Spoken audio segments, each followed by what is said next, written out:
Quand nous étions élèves, l'école était une institution avec des règles de conduite. Et la première règle d'une école digne de ce nom était la discipline. On ne badinait pas avec la discipline, parce que la discipline ne se marchande pas. Nul ne pouvait s'en départir. Et la repartir de l'insolence était le fouet, le pilori et le supplice des genoux sur cailloux. Parfois, l'institutrice inspirée tirait les oreilles du cancre bleu avant de les percer avec ses ongles de tigresse. Quand nous étions élèves, l'école n'était pas un enclos de troupeaux bigarrés au comportement égaré. Il n'y avait pas de syndrome de Nagari. Bien sûr, les nullards et les tochards étaient renvoyés sans brassard. Les impolis et autres colis encombrants étaient traités comme des déchets toxiques.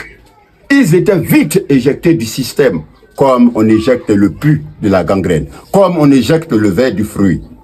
Quand j'étais élève, le maître était craint parce qu'il avait du cran et de l'autorité. On ne regardait pas un maître dans les yeux. On ne ripostait pas au coup du maître, aussi cruel fut-il, parce que l'apprentissage passait par la douleur, et la douleur ne faisait pas mal aux droits de l'homme. Elle était la sanction de l'échec. Quand nous étions élèves, nous lavions à tour de rôle les toilettes nauséabondes. Nous balayions la cour de l'école à tour de rôle. Nous plantions et arrosions les arbres. Nous montions le drapeau à tour de rôle et chacun était pressé de se mettre au pied du grand mât pour entonner l'hymne national. Ah, le drapeau, symbole de la patrie, était plus qu'un morceau de tissu multicolore. Il était la raison d'être de tous et de chacun. Parce qu'on pouvait perdre sa peau, on pouvait laisser sa peau pour ce drapeau. Le drapeau pouvait immobiliser un passant aussi pressé fut-il.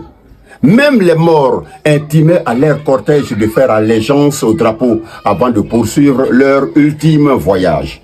C'était un héritage. C'était une tradition. C'était une contrainte acceptée et partagée. Aujourd'hui, nos enfants vont à l'école comme des bœufs à l'abattoir. Ils vont à l'école pour réussir dans la vie et échouer dans la société. Un élève peut apprendre l'histoire de la Côte d'Ivoire et sortir, descendre le drapeau national et le déchirer en lambeaux comme un torchon. Et il n'y a rien. Un élève peut insulter, menacer son enseignant et le pourchasser comme un rat jusqu'à son dernier retranchement. Et il n'y a rien. Il peut même dire son amertume à la télévision nationale avec des thèmes qui défient l'autorité et le bon sens. Pour un oui ou pour un non, un groupuscule d'élèves peut tenir tête à leurs enseignants et à l'administration et faire fermer toute une école pendant des mois. Et il n'y a rien. Pendant ce temps, les institutions en charge de l'éducation de la République fonctionnent bien. L'orthodoxie tant clamée dans les politiques sonne faux. La rigueur des premiers acteurs ne vaut même pas la raideur d'inflexibles. Dans les discours, on joue à l'autruche. On maquille la plaie. Pourtant, ça pue. L'école publique est devenue un marché de bétail. On n'y forme plus des hommes de demain. On cultive les pourritures du futur. Le droit des enfants n'est pas un droit plaisantin, mais certains passages sont un peu trop taquins et enfantins. Ce baratin qui déifie nos diablotés sur l'autel de la bêtise est devenu la hantise du monde civilisé. Et le monde civilisé, c'est celui dans lequel l'enfant peut tutoyer son père avant de lui claquer la porte au nez, au nom de sa puberté. Le monde civilisé, c'est celui dans lequel l'enfant peut menacer sa mère en citant la linéa de la liberté au nom de ses 18 ans. Mais gare à mon fils.